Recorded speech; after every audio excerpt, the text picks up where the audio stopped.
conversamos sobre manifestações clínicas, agora vamos falar um pouco acerca do diagnóstico dos gliomas. A esse respeito, é importante destacar que, além da clínica, que é soberana, que nós falamos dela nas manifestações clínicas, alguns exames são preponderantes para que se tenha um diagnóstico mais preciso, inclusive se faça um diagnóstico diferencial. A ressonância magnética RM ou ressonância nuclear magnética RNM permite a visualização do cérebro e da medula espinhal. Se faz com e sem contraste com gadolínio, dependendo da área, da circunstância tumoral. É uma resolução e caracterização tecidual específica para a ressonância magnética. Assim, quanto ao líquido, o FLAIR faz para T2, até T2, os cortes vão até T2. As lesões infiltrantes da substância branca, quando são pouco definidas, as imagens são hipertensas em imagens ponderadas em T2 FLE, ou são hipotensas em imagens ponderadas em T1. Ademais, existem imagens pré e pós-contraste para comparação. No caso de T1 em 3D, a resolução é bem mais alta. Ainda existe uma melhor visualização em múltiplas orientações que a ressonância magnética assim o permite pelos cortes. E isso favorece ao planejamento pré-cirúrgico e permite um monitoramento subsequente do paciente. Outras técnicas em estudo também podem ser citadas para o diagnóstico de gliomas, como o tensor de difusão de ressonância magnética, a perfusão por ressonância magnética, a espectrometria por ressonância magnética e a tomografia por emissão de pósitrons, que é o PET-TC. Quanto à localização, é importante frisar algumas informações importantes. Os gliomas podem estar localizados nos hemisférios cerebrais, mas podem também estar no tronco encefálico e no cerebelo, principalmente em crianças. Se forem tumores de grau baixo, principalmente presente em adultos, e se faz infiltrativos e sem realce a ressonância, para permitir um efeito expansivo de leve a moderado. Se forem os gliomas de grau mais alto, se faz um realce heterogêneo, nesse caso, para reações de necrose, permitindo a visualização de um edema mais acentuado circundante e hipertenso, possibilitando aí hemorragias por conta desse edema, desse aumento de pressão. É importante frisar ainda, quanto à ressonância magnética, que ela pode poupar, ou seja, não está presente o glioma, na substância cinzenta cortical. E também o glioma pode não permanecer confinado a um único território vascular. E neste caso, realiza-se um realce heterogêneo para permitir a visualização de reações de necrose, a possível presença de um edema circundante hipertenso mais acentuado, logicamente pelo mesmo motivo, levando à possibilidade da presença de hemorragias. Depois de conversarmos sobre o conceito, a epidemiologia, as manifestações clínicas e o diagnóstico dos gliomas, vamos trocar informações acerca da biopatologia.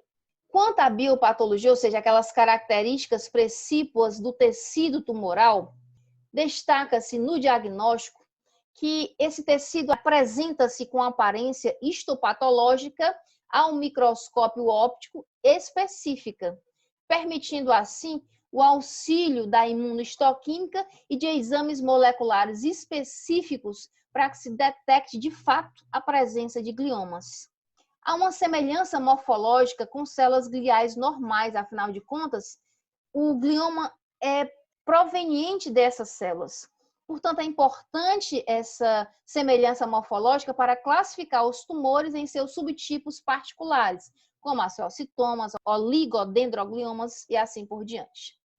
As características que determinam o grau do tumor, nós vimos alto grau ou baixo grau, são a atipia desse tecido celular, a presença de anaplasia, a atividade mitótica exacerbada, a proliferação endotelial e a presença de necrose. A OMS, a Organização Mundial de Saúde, faz uma graduação desses tumores do glioma, de grau 1 a grau 4. No grau 1, são classificados os tumores de baixo grau. No grau 2, também classifica-se os tumores de baixo grau com algumas características associadas, que nós vamos ver nas sequências dos tumores específicos. O grau 3 já é classificado como maligno de alto grau. E o grau 4, também maligno de alto grau, só que algumas características a mais associadas. Só para ficar bem claro, chama-se aqui tumores malignos. No entanto, é importante lembrar a dificuldade lá da metástase fora do sistema nervoso central. Pois bem, vamos para uma questãozinha para saber se nós estamos bem orientados com essas informações. Questão 1. São indicadores significativos de anaplasia dos gliomas exceto, ou seja, tudo está certo menos uma delas. E o que é anaplasia? É a modificação no desenvolvimento de uma célula ou de um tecido, muitas vezes fazendo com que esta célula ou este tecido perca suas características de forma ou função, ou seja, desenvolvendo aí uma neoplasia, que pode ser benigna ou maligna. Pois bem, todas as características, exceto uma dessas aqui, estão relacionadas com essa alteração da característica da célula. O tamanho, célula grande, célula pequena, faz diferença? O que você acha? A celularidade, a atipia, a presença de necrose, nós conversamos há pouco que celularidade, atipia, presença de necrose, sim, estão presentes nas anaplasias, exceto aqui o tamanho. O tamanho é o que não caracteriza uma anaplasia. Sabe por quê? Porque os indicadores significativos de anaplasia nos gliomas incluem atipia nuclear, atividade mitótica, celularidade, proliferação vascular e presença de necrose, ou seja, o que sobra? Tamanho. Portanto, questão 1, item correto, ou seja, o exceto é a opção A. Após conversarmos sobre biopatologia, ou seja, as características do tecido tumoral, no caso dos gliomas, vamos conversar um pouco acerca do tratamento. Lembrando aqui que são características importantes, informações importantes. Não temos aqui o objetivo de tratar um paciente com glioma.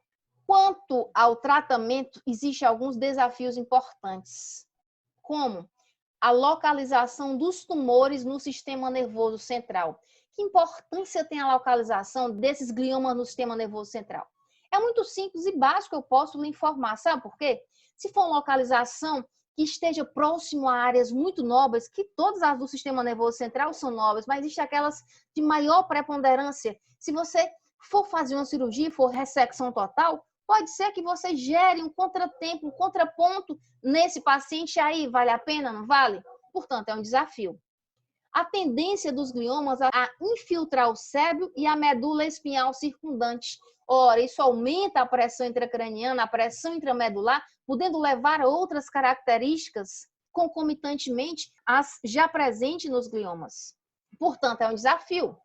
O potencial de transformação de tumores, até mesmo os tumores gliomas de baixo grau, em neoplasias malignas de maior grau com comportamento agressivo. Olha só, tumores de baixo grau que podem vir a tornar-se de alto grau. O que fazer? Vai acontecer? Desafio. Heterogeneidade patológica e molecular de muitos gliomas. Essa característica aqui parece de baixo grau, mas e se for de alto grau? Está na dúvida, e aí? Desafio. Barreira hematoencefálica sempre presente, que pode impedir que as terapias sistêmicas alcancem as moléculas tumorais infiltrantes. Você lembra o que é barreira hematoencefálica? Lá no nosso vídeo de vias aferentes e eferentes tem, mas eu vou te recordar um pouquinho. De uma forma geral, os compostos e seus metabólitos passam com facilidade pela bicamada lipídica, vamos dizer assim. Mas existem algumas substâncias, principalmente as de tamanho maior, que não conseguem passar. Por exemplo, alguns tumores, algumas células não ultrapassam essa barreira. E aí, como se disseminar? Como passar? Desafio.